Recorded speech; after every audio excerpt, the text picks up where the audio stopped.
You got so fed up. It was a shooting one weekend. Nigga come in, whoop his bitch the next weekend. You called down there and told them people, take all rap off this digital jukebox that was probably producing a third of your club's revenue. You say, take that goddamn rap off there. Man, I sat behind that bar and I watched them niggas coming there without that motherfucking rap music. And boy, the crowd got slim, but they ain't have nowhere else to go.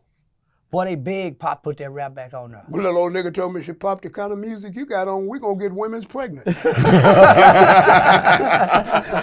Will you please put that? This is what I learned about the rap music.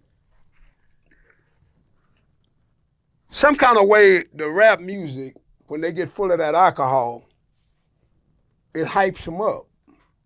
They had a rap song, I don't forgot the name of that rap song. Side Side, Side Side. Them niggas in hoes, B-boy, if you ain't gonna do boom, boom, if you ain't gonna do this, don't do that, don't want different sides, boy, and then before it's over with, there they go. There they go, they fighting and squabbling.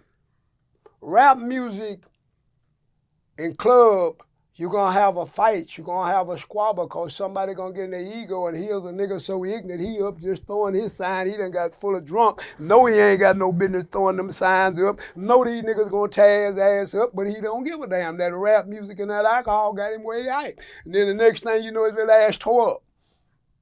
So take the rap music off of my box, put jazz on my box. I do not want rap peoples in my building, period. No more, period. If I could make $1 million right today, they should pop open up after the hour spot. Man, is y'all crazy? I don't want that.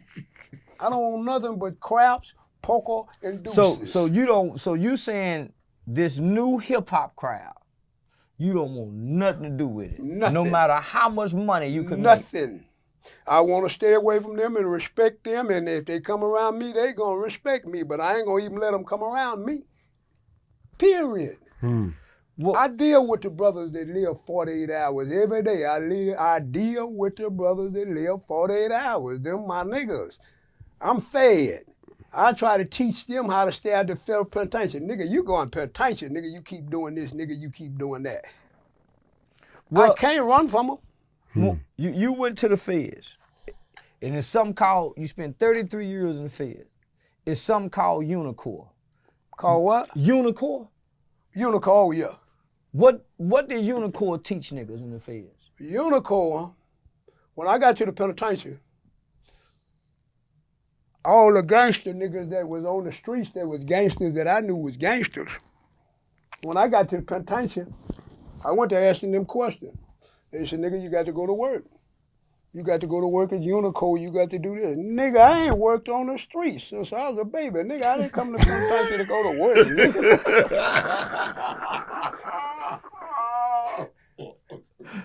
So all the gangster brothers, that when I went to the penitentiary, they working in Unicor. Government making helmets, government making stop signs, government making brooms, government making bulletproof vests.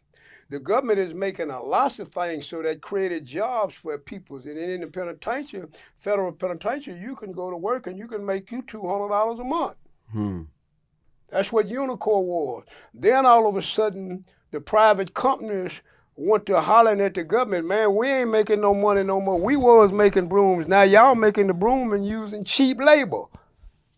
Because you ain't got to pay them niggas in the penitentiary no more than 37 cents or 40 cents or 60 cents an hour. Bulletproof vests and things like that. The penitentiary making that. The company that was making bulletproof vests, they lost a lot of money. Signs and things like that, they lost a lot of money. So Unicor, when you go to federal penitentiary, everybody went to work. That's just like the young gangbangers on this street right now. I can make them put them guns down. I can make young gangbangers put them guns down. I don't care what nobody said. All you gotta do is create a job for the little raggedy motherfucker. Create a job for him. He wanna go to work. He wanna do something, but he can't read and he can't write. It ain't his fault because he can't read and write English and everybody holler about, man, everybody can get an education. No, everybody can't. I didn't get now. Everybody can't read and write English. Everybody can't read and write Russian. So the ones that can't read and write, then they go to crime. Because they got to eat. They got to feed them little babies they done got but them girls and things. They got to eat, so they got to sell dope. They got to rob. They got to steal. But the government, old blacks, I don't care what you say, you know you're old blacks. You done gave every refugee that come to America some money, but you ain't never gave the niggas nothing yet. And you ain't gave the Negroes nothing but a job, and you done took that. Other countries done come in and took that now. And the Chinese said he ain't gonna hire you blacks. Hire y'all in a factory back there sweeping a broom, but he ain't gonna put y'all in his office. So now, government, you old blacks. Texas, you really old. Give us 3 acres and a John Deere and let us go to work. You got all this land y'all got down here. Black people ain't got a chance. How can I be equal to you and you got everything? You took everything from the Indian.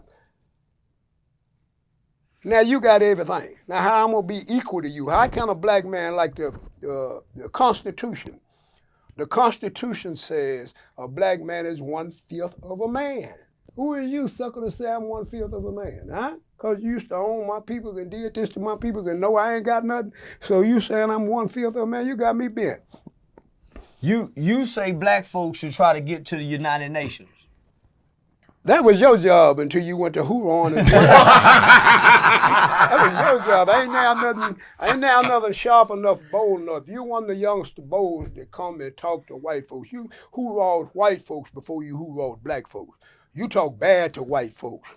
You talk bad to Rich Peckerwoods first. Then all of a sudden you went to picking on the poor black people. You little gang banging, bang. But it's good because we need to clean our neighborhood up. Gang banging wasn't hip in our neighborhood. The little boys going to be a gang banger. Now they done found something else they can be, an advocator. They didn't know what no advocator was. Now they done seen Mr. White. Mr. Charleston White ain't no dope seller. Mr. Charleston White ain't no gang banger. Mr. Charleston White ain't no snitch. Mr. Charleston White's an advocator, and advocators tell every goddamn thing. If you don't want an advocator to know nothing else, leave him alone. Oh, man, lay it down. Leave him alone. Lay it down, Pop. Hey, leave him alone. Goddamn. You say your father told you, you was born in 1945. I mean, your daddy had to be born in the 20s or maybe the teens. Your father, this long before this rap shit come, say that 2 black people don't have no business fooling with each other. What's the concept behind that? 2 blacks, y'all ain't got nothing. What do y'all have? What do y'all have? Y'all don't manufacture nothing, y'all don't produce nothing, y'all don't grow nothing. So what 2 black people's gonna talk about every day, nothing but basketball and football, and have wind up fighting and squabbling about that? So you gotta go across the railroad track. You gotta go where the money is. Y'all went to school with white folks and y'all don't fool with white folks. Y'all went and got an education and y'all don't fool with them. And the old black man, he don't fool with them. So 2 black men fooling with one another, it ain't no, what can happen? If you see, a long time ago, white boys said, man, them 2 niggas riding together. Yeah, they finna burglarize something, they finna steal something. They done already done it. They done already done it. You don't ride two blacks. You don't ride 3 blacks. You don't ride 4 blacks. Now, since boy done created boy, every time you see somebody, it's 4 in the car. Yeah. 5 niggas together, and wherever they go, they gonna act a goddamn fool and squabble. 2 blacks ain't got no business fooling with one another. It's hard. Them 3 youngsters that you just introduced me to, they got minds and they work together. So it's proved that they can.